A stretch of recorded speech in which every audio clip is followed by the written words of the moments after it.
Good afternoon guys. So wala tayong vlog ngayon eh. Kaya dito muna tayo. Mapapansin nyo may dala tayong lalagyanan. Kasi bibili tayo ng siomay. Yung lagi kong binibilihan. Actually masarap yung siomay nila. So tawag doon. Kasing masarap. Bibili tayo doon. Ayun siya guys. So, ayun, ayun yung bibili natin. Ayun. Nakita nyo? Masarap yung tinda na siomay. Kaya samahan nyo guys. Bili tayo.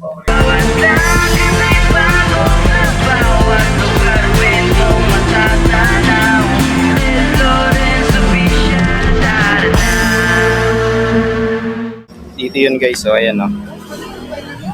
Big siomay, 5 na big siomay. Japanese siomay. Shoutout kay Iboy. Sa owner ng... Shout out. Yun guys, so. Dito. Layuin nyo na yung siomay. Ayan, dayuin nyo daw guys ha. Ayun yun o, 5 laki no? o. 5. Saan yung iba mo siomay? Ito. Meron pa yung guys na iba. Ayan, Japanese at saka pork shrimp. pork shrimp. Ayan siya. Shout out. Thank you. Kuha lang tayo ng sauce. Kung naglagay kami ng Christmas light sa dugo. Okay. Nakita ko yung reels ni Galing. Ay, kailangan ng Lagyan ng liwanag yung bahay. Okay. Kami lang din naman nagpapailaw dun. Doon. Uy, ba't tayo mo magtinda ng ganito, yung chili sauce? Nagbabala kami kaya lang napakamahal ng sili. Ha? 500 ang kilo. Actually, masarap yung chili sauce eh. Naisip ko, sabi ko, ba't hindi kaya tanungin ko si Iboy na tawag doon? May kami, ng chili. nagplano kami dun. Kaya lang, ayaw bumaba ng presyo ng sili. Ng chili sauce? Yung sili mismo. 500 ang kilo, sabi ko na, tayo lang yayaman. Pero may plano kang May plano tayo kami dun. Nakaraan, dynamite naman ang ginawa namin. Solid talaga, mura namin nakukuha yung green na sili. Pero ngayon mahal na, no? Sulit to.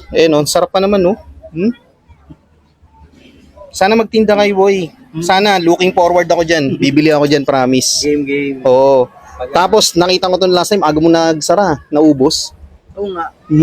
Saglit lang, pag gano'n namin, sabi ko nga, maulan-ulan Oo. Tapos nabasa ko yung comment doon na Sabado sila magtitinda. Kasi nakita ko parang pumunta kayo ng Lobo. Yun nga. May mga nag-text pa nga, tinext ito, dito. Nag-text kayo nila na order daw sila. Kaya nakalis na kami. Pero nagba-bulk order kayo? Talaga? Balak namin itong December mag-bulk bilao. Magkano naman kung sakasakali? Hindi niyo pa Hindi pa namin alam kung magkano. Kasi hindi ko pa na-try na ilagay siya. Sa bilao? Oo. Yung ilalagay mo na tapos naka-plastic dito? Na yung chili oil na yan. Oo, naka-ready na. Gawa na. Nasa gitna na ng ganun. Ayos. Pero sobrang sarap talaga nito, boy. Promise. Itong big siomay mo. Kaya nga binabalik-balikan ko to eh. Kasi minsan ito lang yung kinakain namin sa gabi. Hindi namin nagra-rice. Sabi ko, kaya sumisilip ako dyan.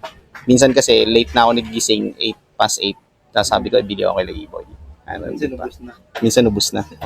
Siya boy, thank you. Thank you. Okay, sige.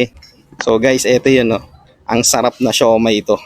Promise. 100%. Ito pa yung chili sauce niya nasa ilalim na sobrang sarap din. So yan yung magdadala guys dito sa masarap na siomay.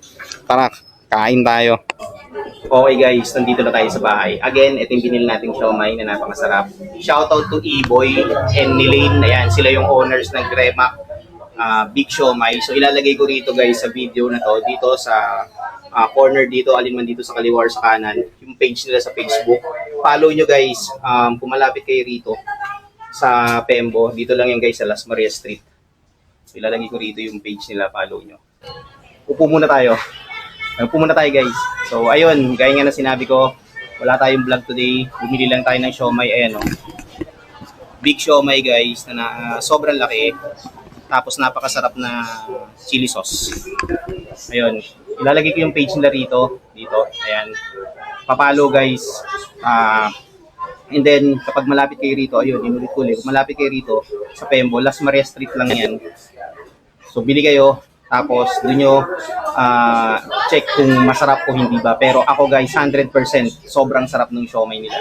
Japanese siomay, chicken siomay, shrimp, at saka itong big siomay nila na pork with chili sauce. Okay?